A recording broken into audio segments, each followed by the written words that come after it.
debris. Donald, you're probably the best known builder, particularly of great buildings in the city. There's a great deal of question about whether or not the damage and the ultimate destruction of the buildings was caused by the airplanes, by architectural defect, or possibly by bombs or aftershocks. Do you have any thoughts on that? Well, it was an architectural defect. You know, the World Trade Center was always known as a very, very strong building. Don't forget, that took a big bomb in the basement. Now, the basement is the most vulnerable place because that's your foundation, and it withstood that. And I got to see that area about 3 or 4 days after it took place because one of my structural engineers actually took me for a tour because he did the building. And I said, I can't believe it. The building was standing solid, and half of the columns were blown out. I mean, so this was an unbelievably powerful building.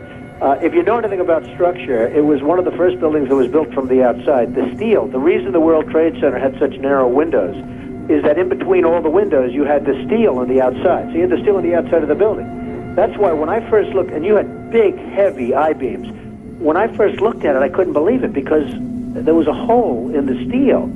And this is steel that was, you remember the width of the windows in the World Trade Center, folks. I think you know, if you were ever up there, they were quite narrow. And in between was this heavy steel. I said, how could a plane, even a 767 or 747, or whatever it might have been, how could it possibly go through the steel? I happen to think that they had not only a plane, but they had bombs that exploded almost simultaneously, because I just can't imagine anything being able to go through that wall. Most buildings are built with the steel is on the inside around the elevator shaft.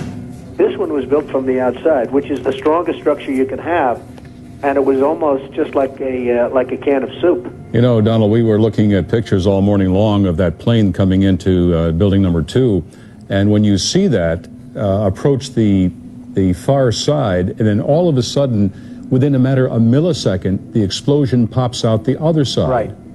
I just think that it was a plane with more than just fuel. I think, obviously, they were very big planes. They were going very rapidly because I was also watching where the plane seemed to be not only going fast, it seemed to be coming down into the building. So it was getting the speed from going downhill, so to speak.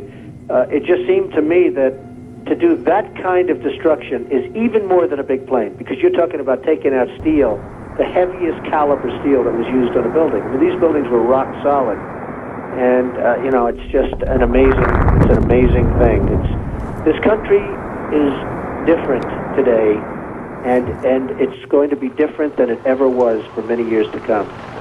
Very profound statement and very true.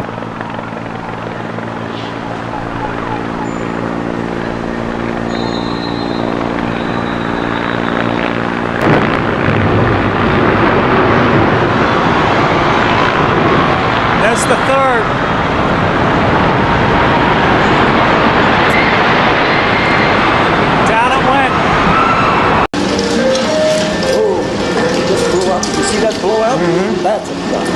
Imagine the explosive force necessary to blow a person straight out of a window. And it's just that window without any of the other windows or floors being affected. 9/11 deserves a second look.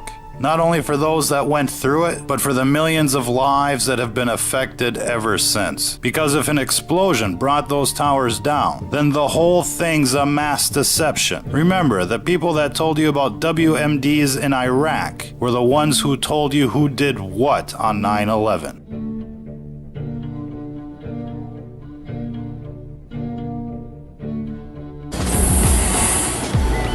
Investigate 9/11. 9/11 was perpetrated by people within our own government.